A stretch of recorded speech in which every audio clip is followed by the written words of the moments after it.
everyone, and welcome to our conference of today of the Interconnection lecture series.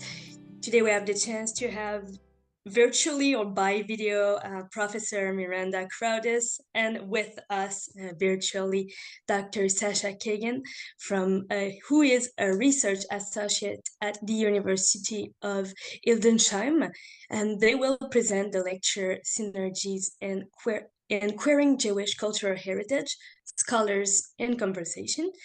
Before we begin, we would like to thank the Association for Canadian Jewish Studies, the Vered Jewish Canadian Studies program at the University of Ottawa, the Huron University at Western, the micro-program in Jewish Studies at the Université de Montréal, and the FAICUM for their support.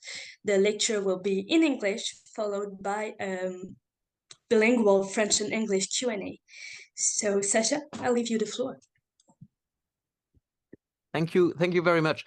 So I will actually start with leaving the floor to Miranda, who will be first with us virtually, or rather by recording because of some calendar timetable conflicts. So we'll first listen to Miranda, and then I will add an input myself after that, and then we are very much looking forward to the conversation with everyone. So I'll start with sharing the screen from the recording of Miranda.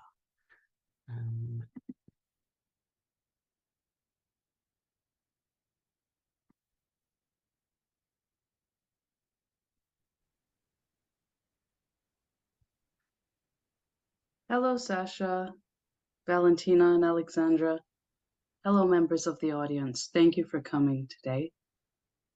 In the following, I'm going to introduce some of the central motivations behind our research project, Queering Jewish Cultural Heritage in Europe, Jewish Transformations through Reparative Response and Creative Encounter. Our project seeks to dismantle and offer alternatives to what might be considered problematic constructions of Jewish cultural heritage in Europe. In his discussion on cultural heritage displays, David C. Harvey aptly comments that, quote, "The management of time is a central preoccupation of heritage, and this is reflected in definitions of it as, quote, a contemporary product shaped from history. But by and for whom is this time managed, and to what end? And does this management of time impact people in different ways?" As Tomer Gardi asks in his book, Broken German, when a Jew enters the Jewish Museum, does he become part of the exhibition? My approach is interdisciplinary at the intersections of Jewish studies, queer studies, critical heritage studies, and ethnomusicology. This talk interrogates the construction of contemporary European Jewish cultural heritage displays embedded in both literal and discursive sites. What I'd like to discuss today is the assumed notions of temporality manifested in many Jewish cultural heritage sites and resulting conflicting representations and negotiations of Jewish identities. I think these have important ethical implications that merit discussion and thinking about cultural heritage in general and how it is presented. These have wide-ranging relevance in terms of, wide-ranging relevance in terms of, for instance, the handling of cultural heritage of minorities by the state or by other parties and what impacts this can have. So I'm going to introduce this central motivation, and then I'm going to hand it over to my research partner, Sacha Kagan, so that he can add some of his thoughts on this topic and expand to include his own approaches and how these synergize with mine, so that you get a sort of idea of how our research approaches, while similar, can complement each other. So to give you a quick sort of overview about the social and historical backdrop, you have to understand that the Jewish cultural and academic landscape of Germany and many other European countries, to a greater and lesser degree, has defined in some ways how Jewish cultural heritage is treated and presented. In the 90s and the early 2000s, Germany was characterized by the paradox of a predominantly non-Jewish engagement with and control over Jewish culture and its institutions. An example of external control over representations of Jewish heritage is the emergence of a commemorative Holocaust-focused culture in the 1970s. Sarah Ross describes this as leading to the foundation of Jewish museums and later Jewish studies departments. And these were to document Jewish life before the Holocaust. Ross notes that institutional agendas tended to be aligned with the needs and expectations of the majority society, including the need for negotiating post-Shoah guilt.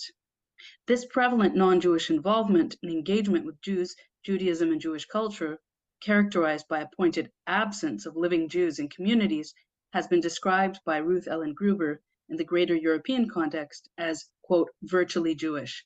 That's from Gruber's book from 2002. It's called Virtually Jewish, and it's well worth a read. Elsewhere, this phenomenon was characterized as Jewish Renaissance, or referring specifically to the German context as the Judaization of Germanness.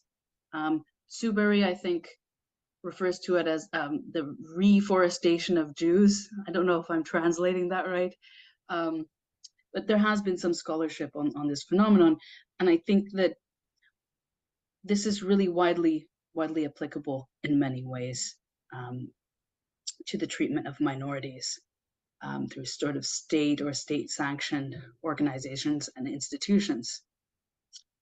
Owing in part to the currency of Jewish cultural heritage, therefore, for many decades now, its preservation in Europe constitutes an imperative for many large-scale institutions and agencies.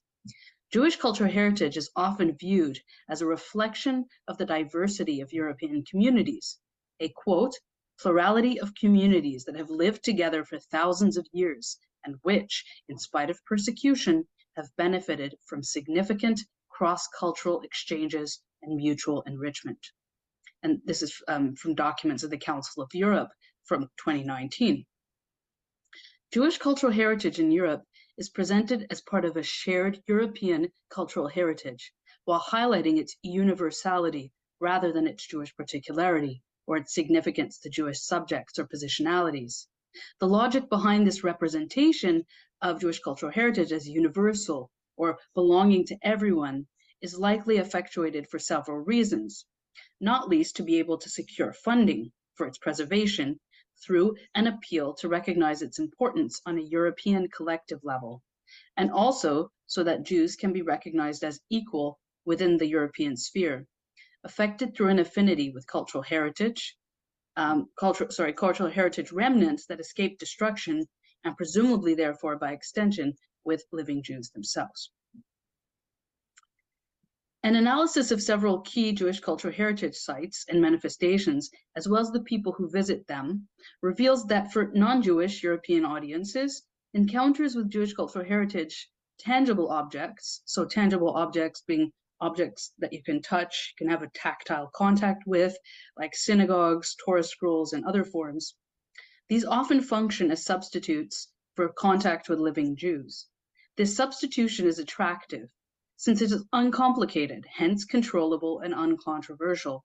Moreover, it signals positive engagements with Jews and Judaism, and by extension, liberal values, such as combating anti-Semitism and promoting anti-racism. These constructions of Jewishness through concrete cultural objects are often characterized by temporal stasis. They represent and evoke an idealized, unchanging Jewishness of the past that is presumed to be acceptable to non-Jewish audiences, but that bears little resemblance to lived Judaism, past or present, arguably. Moreover, preliminary fieldwork in this project has shown that while some Jewish engagements with Jewish cultural heritage displays are positive, so we're talking about Jewish engagements with these displays, they are also often contentious experiences owing to the temporal dislocation of objects from Jewish lived reality. These encounters can result in a sense of communal and self-negation through cultural appropriation. The encounters and responses are often characterized by reference to what Freud terms unheimlich, often unorganic, truncated way in which they're presented for consumption to the public, the static symbolic Jewishness through which they are displayed has been found to instigate elements of both fear and even revulsion in Jewish subjects. The agendas of Jewish cultural heritage displays can often be viewed as ethically questionable, owing to their exclusion of a central Jewish concern, namely cultural and religious sustainability.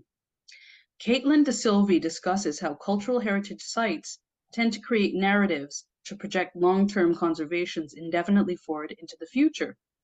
These narrative formulations fall short when confronted with the impending transformation or even disappearance of landscapes and artifacts of cultural heritage. In the case of Jewish cultural heritage, the long-term conservation projected tends not to relate to living Jews and Judaism, but rather the perpetuation of symbolic Judaism through these exhibits in order to ensure the perpetuity of multicultural tolerance. Lapidot, Elad Lapidot, and others have argued that this process is problematic and even dangerous, in part because it necessitates or results in the erasure of its object. In other words, without Jews, no anti-Semitism is possible, which is quite chilling. And you see this again and again in other contexts as well. Lapidot argues that this characteristic is endemic to the term anti-Semitic discourse, and that this continues to shape Western modes of thinking. So it's sort of pervasive and systemic, which is, I think, why it's increasingly important that it be recognized. The way in which Jewish cultural heritage is often presented for accessible consumption, I argue, relies on the construction of temporal stasis or distortion that reconfigures Jew and related elements to a temporally delimited frame that best serves the agendas of different sites of Jewish cultural heritage. And it's a bit, sorry, I'm going to go off on a tangent here. It's a bit ironic that I'm sort of speaking this way because I'm at home right now, and Passover has just gone out, the last days of Passover, and there's a whole mixture of kids from different Jewish denominations playing basketball outside rather loudly. I hope it's filtered out in Zoom, but if you hear a thump thump, that's what that is, and it's just a little bit funny because of the nature of this, the topic of this talk. So moving on. In my research, I identify what I call emic and etic forms of Jewish cultural heritage to differentiate between pre-existing Jewish objects or concepts and Jewish artifacts that have been created expressly for the particular Jewish cultural heritage agenda. Boundaries between these can be porous. I'm going to show different examples, so I'll just share my screen. Example 1 is constructed heritage. Just going to make sure I can do it. Okay, one moment. Okay, so I hope you can see this. This is a stamp that was recently issued. And this sort of blurb explaining why this stamp was issued. I'll read that to you. I translated it from German, so hopefully it's a decent translation. Bonn 2021 marks a very special anniversary. Jews have been living in what is now Germany for at least 1700 years. On this occasion, the Federal Ministry of Finance issues a stamp. This depicts the symbol and Hebrew lettering Chai, which means something like life. It does mean life. The word is also often used in everyday Jewish life in Germany. L'chaim, to life, is also the name of a classic toast that symbolizes joie de vivre. The Jubilee goes back to the year 321. At that time, the Roman Emperor Constantine issued a decree allowing Jews to hold offices in the Curia and to be appointed to the city council. The document preserved in the Vatican today is considered the earliest surviving written source of the existence of Jews north of the Alps, and is proof that Jews have been demonstrably lived in what is now Germany for at least 1700 years. Now, there are so many problems with this. I wouldn't even know where to synthesize this at the moment, but it's just an example of some of the the different manifestations that I've been looking at, aside from ethnographic field work, from interviewing people. Okay, I'm gonna go to a next example, if I can. I think I have to stop sharing. Sorry about that. Okay.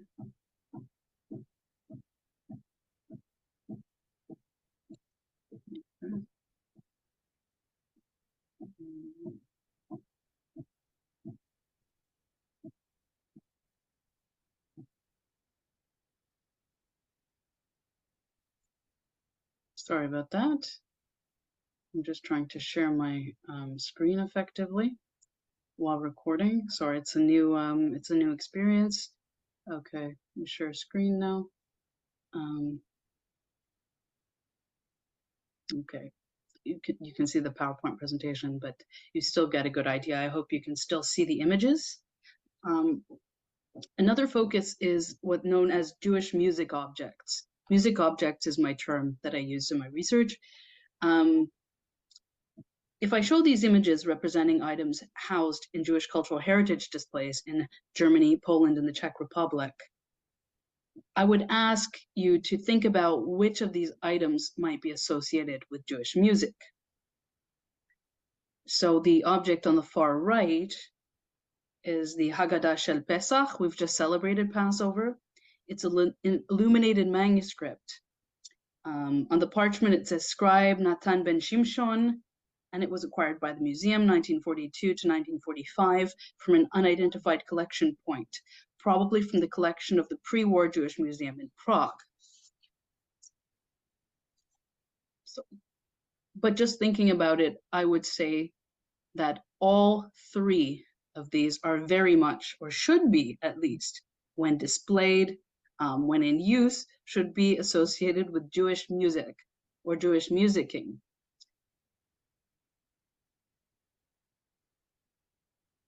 I've spoken elsewhere about how music objects are problematic in Jewish cultural heritage displays in terms of how their definition is delimited overall.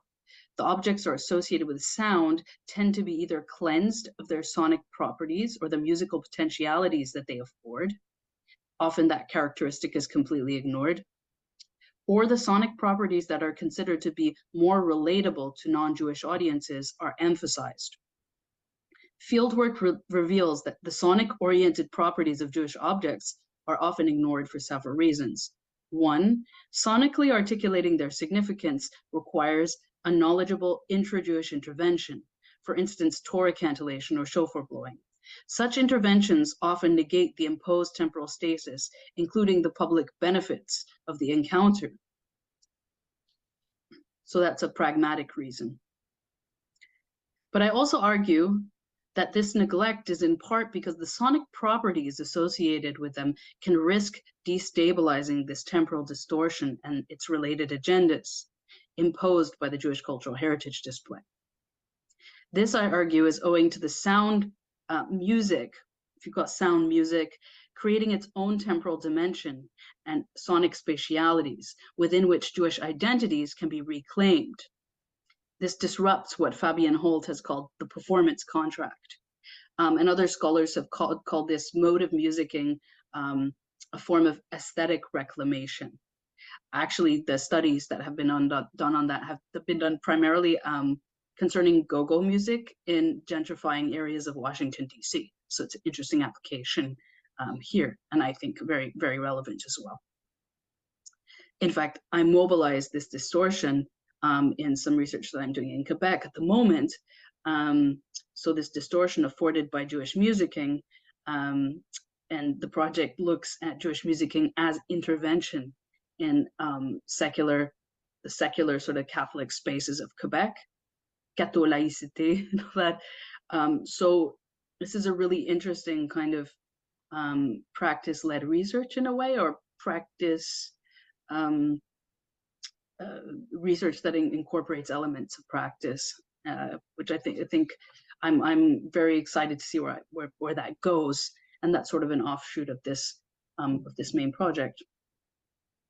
Fieldwork also reveals a different kind of Jewish response, what I call ethnic shifting or register shifting, is employed by Jewish positionalities in the hopes of causing the non-Jewish needs to come into alignment with Jewish concerns. So you see this a lot, and I have to say I've done this sort of register shifting when applying for grants. So I think it's something that we do all the time in various ways.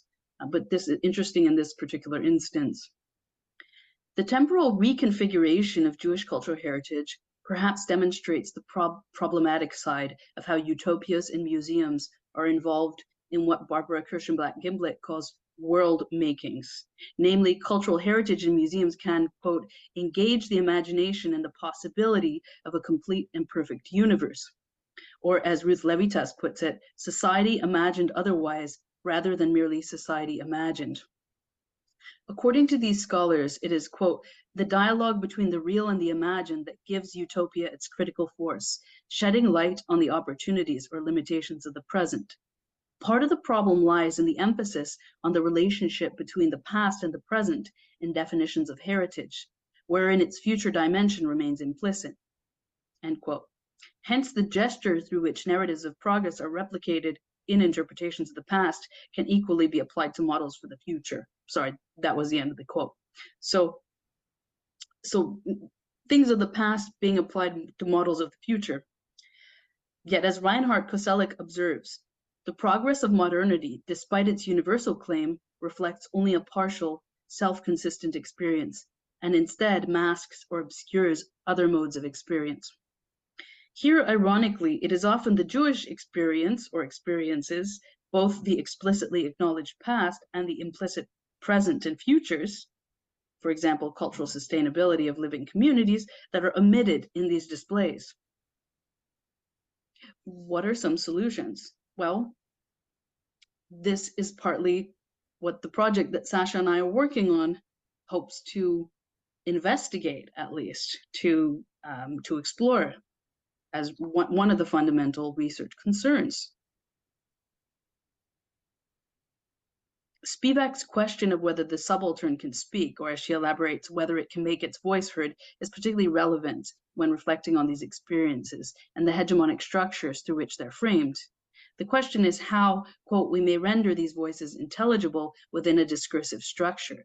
In mostly well-intentioned constructions of Jewish cultural heritage, in which a regulated, symbolic, temporally static construction of Jewishness acts in the service of a majority non-Jewish population.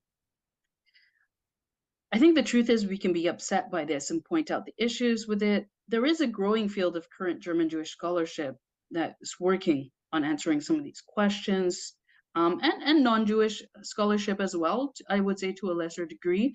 I should add that this discourse is heavily controlled and almost policed, or has been at least in the past. So it's been difficult to get publications on this topic out there. And in fact, when I was working in Hanover in Germany with Professor Sarah Ross, what allowed us sometimes to engage with some of these topics, especially Sarah Ross, was the fact that we're just music people. So sometimes we're able to get in at the back door, as it were, to ask difficult questions or questions that might pose a problem to governmental institutions and so on. So this, I would say, for me at least, is one of the central motivating factors that inspired me to collaborate with Dr. Sacha Kagan in this DFG-funded project, Queering Jewish Cultural Heritage in Europe. We use ethnographic and sensory ethnographic fieldwork with Jewish communities and cultural practitioners in European urban centers. Our project identifies the creation of Jewish cultural heritage rather than being constituted of objects or materials, rather as a process that's initiated and stimulated through Jewish encounters. So it's sort of reframing the ontology of what Jewish cultural heritage is. Here we attempt to document the internal Jewish polyvalence in these interpretations while drawing from indigenous studies by developing the theoretical concept of rhetorical sovereignty, following Yaniv Feller and Scott Richard Lyon's theoretical innovations. Rhetorical sovereignty refers to the right of indigenous people to decide for themselves how they want to be represented. However, the concept, in my opinion, currently is reliant on a rudimentary construction of identity or identification that does not adequately reflect the diverse modes of identity and belonging, nor does it sufficiently critically reflect on the actual processes through which community shaping and feedback should be elicited.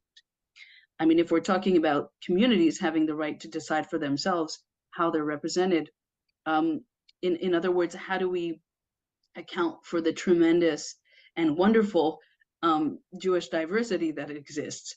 You know, there's the joke, 2 Jews, 3 opinions. So how is that going to sort of, how is this feedback? How are Jewish perspectives on how cultural heritage should be handled? How is that going to sort of be infused? How is that going to manifest itself? That's going to be a very interesting question that's going to come up.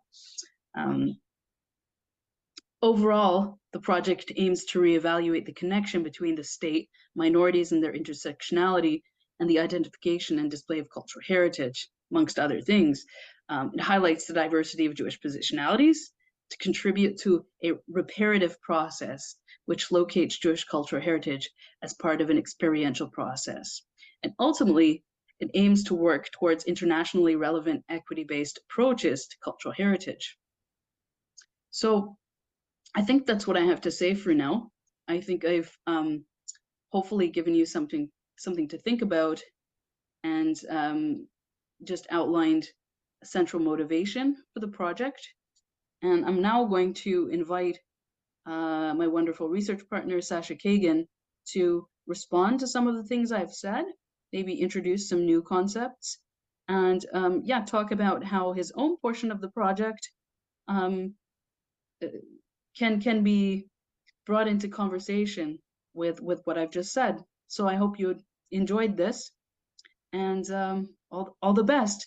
And I hope that I'm actually able to be online at the moment so that I can contribute to, I can answer any questions if there are any questions during that period. Thank you guys so much.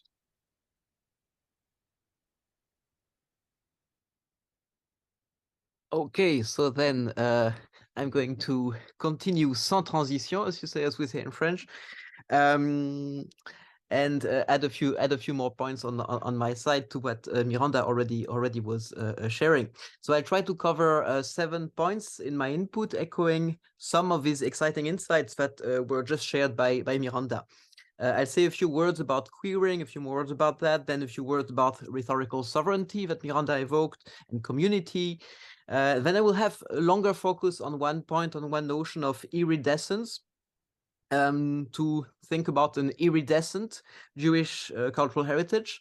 And then I will have a couple of very short points about the focus of my ongoing empirical research on my half of a project. And finally, maybe just focus, but very quickly, some specific empirical cases, but without a PowerPoint, so without visuals, unlike Miranda. Sorry about that. So first, a few words about queering.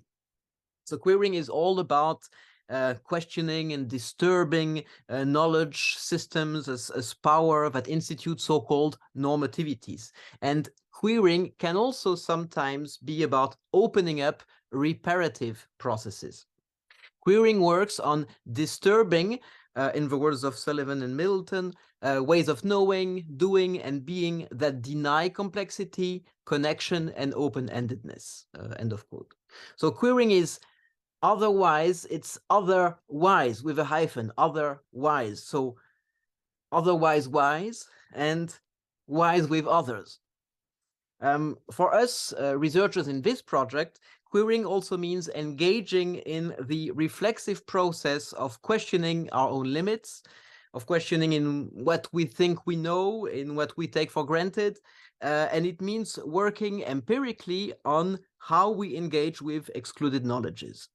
So queering is not only a questioning of course, dominant categories and norms in the specific domains of gender and sexuality, which is connected to a queer art of life, as in LGBTQI+ queer lives, But also, more generally, queering is a methodological approach that is also relevant to intersectional concerns, as it strives to question dominant normativities and to unsettle what is assumed to be fixed, to be stable according to these established norms.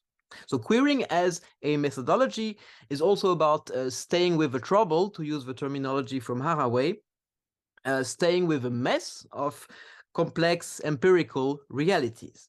So that means to value especially the insights that come from the unclear, that come from the uncertain, that come from the indeterminate, the contradictions, the ambivalences, the ambiguities, etc., which are left out by one's habitual knowledge systems. Therefore, I also consider queering as an empirical methodology, as something very compatible with epistemology that comes from the French intellectual Edgar Morin since the 70s already, called generalized complexity. Morin's epistemology invites us as transdisciplinary researchers to do away with a streamlining of complexity through overly logical, single theoretical systems and the clear concepts they offer, and instead to try to work with what Morin suggested as macro concepts that allow contradictions within themselves. So something that allows what was also discussed by a philosopher, Stefan Lupasco, earlier from Romania, as a logic of contradiction, and also discussed later by another Romanian philosopher and physicist, Bazaram Nicolescu, as a theorization of transdisciplinarity. So I won't have time to talk more about those links and about all of that more generally and queering in general right now, and hopefully we can get back to that in other conversations. And I also have a little short advertisement, another YouTube link, a talk I gave in 2021 in Brazil, where I went into more details about that. So the second point is about just a couple more words on rhetorical sovereignty and community that Miranda already evoked. So as a methodology, queering invites us to navigate the challenges between the appealing idea of a rhetorical sovereignty, of subaltern knowledges, and the difficulties to put it in practice. Queering invites us especially to be aware of institutionalized webs of knowledge and power around supposedly representative organizations that lay claims on rhetorical sovereignty, such as, for example, in Germany, the Zentralrat der Juden, which absurdly is even legally supposed to represent all Jews of Germany, but of course falls short of such a mandate. Or if we look at the case of France, we have two such organizations, le Consistoire central israélite de France et le CRIF, le Conseil représentatif des institutions juives de France. So more generally, any claims to locate an expertise in specific representatives in a specific community by an inclusionary, identity-based, and assimilationist approach will result invariably in exclusionary politics, often with a worsening dynamic of exclusions following the growth of institutionalized claims to expertise. The idea of community itself also can be subjected to a methodology of queering, and here it means to be aware of essentialized notions of identity and community, even if, of course, in some specific cases, a so-called strategic essentialism can have some limited political value. It also means to recognize community as not just simply something which is diverse in a nice and happy way of diverse, but also something that's heterogeneous and that is fractured. Queering community means to disturb the logic of identity, which is at work both in essentialized ascriptive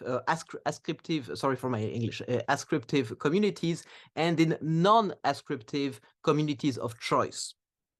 Both of them presume identity as a matter of fact, unambiguously marking similarities with some others within a community and differences with others outside of a community, as if communities were something that was unified and uncontentious. Queering communities interprets them as not homogeneous, not well-defined, not static, but shifting, porous, multifaceted, and variably either, I mean, both more loosely and or more tightly connected.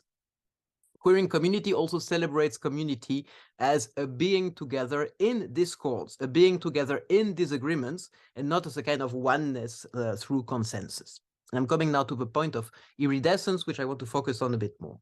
Some things that will be interpreted and deployed by certain people as queering specific dominant norms will be interpreted by others as problematically contributing to a certain number of dominant norms. The point of queering is thus never to reach a certain correct interpretation. It is not to replace a false consciousness with a right consciousness, but it is to engage in a process without end. To help understand how to proceed with such a task, Nikki Sullivan and Craig Middleton, in their book from 2020, Queering the Museum, have been proposing, actually after Joshua Adair and before them Elisa Giaccardi and herself following someone else, I forgot his name, Benedetti, I thought, they propose to use the term iridescence, si je prononce français. Iridescence is about defeating fixed determination. In optics, an iridescent thing continues to show glimpses of various colors while it moves around and or while we move around it. For Giaccardi, so that's a quote from 2004, cultural objects are iridescent in the sense that they are subject to change according to the different perspectives from which they can be interpreted and presented, end of quote. Sullivan and Middleton stress how queered lives can become iridescent too, if we allow ourselves to see them as such. Opening quote, rather than assuming the past lives are monochromatic, a queer approach is alert to their multiplicity, to the ways in which they shimmer, diffract, end of quote. What are iridescent then are not just things, objects, and the lives of people, but also the situated knowledges themselves. Again, situated knowledges à la Haraway, knowledges that are multifaceted, complex, contradictory, and shifting rather than monochromatic once again. This notion of iridescence, I think, could be quite helpful in our ongoing research, and I think we could consider maybe a notion of an iridescent Jewish cultural heritage within our ongoing work process and research process. Working towards iridescence in cultural heritage can also imply very concrete consequences. And I will here take an example for heritage site that was already mentioned in a discussion of iridescence by Joshua Adair. It's a slightly longer quote. So I'm opening quote of Joshua Adair. Those sites which enjoy official status by virtue of their physical control of the historic site itself must then employ their unique positioning to relinquish their insistence upon delivering what typically has been a singular narrative, couched in coherence and absolutism, sleek in its digestibility, if lacking in its engagement of nuance, possibility, and even incoherence. When it comes to issues of gender nonconformity and sexuality, as they existed in the somewhat distant past, definitiveness rarely exists. But we frequently catch glimpses of lives lived in ways that did not appear to adhere to traditional narratives of gender and sexuality. Clues abound in many cases, and rather than dismissing those possibilities as irrelevant because they cannot be substantiated absolutely, we must reframe our thinking and embrace the value of exploring possibility, of highlighting those moments when an object or subject iridesces, end of quote. So that was Adair in 2017 in an article. So now a couple extra points about the focus, empirical focus again. Our project Our project is involved in a queering not only of the normativity of European, what could call it, some people call it Goy normativity, as it applies to Jewish cultural heritage, but also of a long and still dominant patriarchal and misogynistic heteronormativity within Judaism, which takes different kinds of forms, various forms in different denominations and movements, and also a questioning and a queering within of what within liberal and also even within the very minoritarian lesbian and gay Jewish organizations appears as forms of homonormativity and of transphobia that are currently exacerbated in some specific cases. I won't have time to talk about, but some crazy cases I'm following right now, according at least to my interview partners. A few words about my interview partners, my empirical interlocutors. I am dealing on my side, especially with what you could call actually non-visitors of formal heritage sites of Jewish cultural heritage. My empirical process starts from elsewhere, specifically with LGBTQI plus identifying and Jewish identifying people, to then focus on their own selection of things, of heritage things, rather than start from what is given as Jewish cultural heritage, including eventually some queering of Jewish cultural heritage and or selections of alternative sites, alternative places. I won't have time today to go into some of more details based on my ongoing interviews so far and what is starting to emerge from them, about the heterogeneity, about the tensions, the conflictual dynamics of a queered Jewish cultural heritage, as opposed to that idealized temporal stasis, as already mentioned by Miranda. This very dynamic and conflictual character of the mobilization of elements of Jewish cultural heritage involves multiple and contradictory interpretations of different aspects of intersectionality. Maybe I can come back to that later on, but there's actually a lot of conflicts around that and a lot of very hot feelings in the different protagonists involved. I will finish with a very short mention of the concrete cases of iridescence I am actually starting to look for in some of the cases I'm looking at. So on the one hand, I'm especially looking at the work of certain artists. So I'm looking for elements of iridescent Jewish cultural heritage in the works of some of those artists and artistic researchers I am starting to exchange with and to focus on. So some of them include Tanya Uri, Ben Spatz, Stephen Cohen, and Tobaron Waxman, to just name a few of them. And on the other hand, I found one case of a queering of a Jewish museum in Germany, which I'm also starting to reflect upon and to discuss with its protagonist, which is exploring the critical and the reparative potential and values of the queering interventions in the Jüdisches Museum in Frankfurt, Frankfurt am Main, in the context of, in the form of guided tours by one of my interview partners, Michal Schwarzer, who is a German school teacher who is also engaged as a queer activist and engaged as a Jewish convert, who is also a longtime member for many years of Frankfurt's egalitarian minyan. And I'm aiming to look at what can pragmatically be done here with a museum. What are the limits of such interventions? What are the ways in which certain forms of interventions may both be bringing queering processes at certain levels while declining or failing to do so at other levels? What kind of iridescence might be possible and might be facilitated? Which kinds of iridescence might be impeded by the possibilities of interventions? So in such cases, you have to know, I don't have time to go in details, but one is dealing as a queering tour guide, as in the case of Michal here, with a double pull. On the one hand, from the museum's institution itself, of course. On the other hand, also from the visitors, from the participants in such guided tours, who themselves, most of them are from, of course, a non-Jewish German background, and also most of the time from either heteronormative background or also homonormative backgrounds and expectations. So all of that, of course, has to be taken into consideration in the concrete practices that are going on. Okay, thanks a lot. That was my unfortunately not so short input, but also to complement what Miranda was just saying. Thank you so much, Sacha. Thank you so much, Miranda, for being there today and presenting this amazing presentation.